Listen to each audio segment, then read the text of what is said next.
सेवण मां के ख़बर ॾींदा हलूं तालका रिपोर्टर महमद सफ़र सेवानी जी रिपोर्ट मुताबिक़ सेवण शहर के डिग्री कॉलेज ओलह पासे के ग्राउंड ते पाकिस्तान पीपल्स पार्टी तरफा एक तारीख़ी अज़ीम शान जलसो मुनक़िद किया वियो।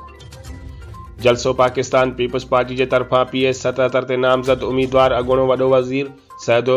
मुराद अली शाह की इलेक्शन के मुहिम जो आख़िरी जलसो किया वियो। इन जलसे की मेज़बानी सेवण शहर के सरवाण सब्ज़वारी सैदो आसिफ अली शाह और सैदो शहजाद हैदर शाह जिन कई, जडें त इन जलसे में सेवण शहर और तालका सेवण के हज़ारन के तादाद में मानुन शिरकत करे इन जलसे के कामयाब कयो।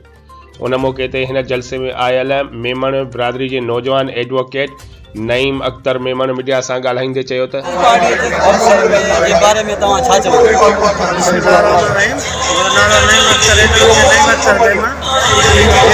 सॼी मेमण बिरादरी की तरफा साईं आसिफ अली शाह के सॼी टीम के मुबारकबाद एतिरो वॾो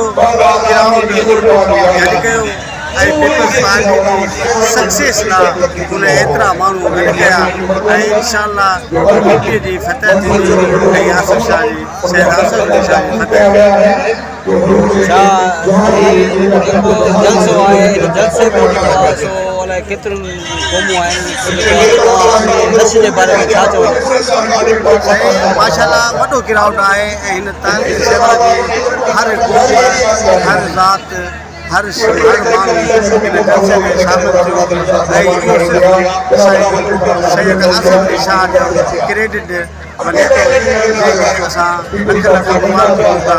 ऐं मां सॼी मेमण बिरादरी जी तरफ़ां आसिफ शाह खे लख लख मुबारक।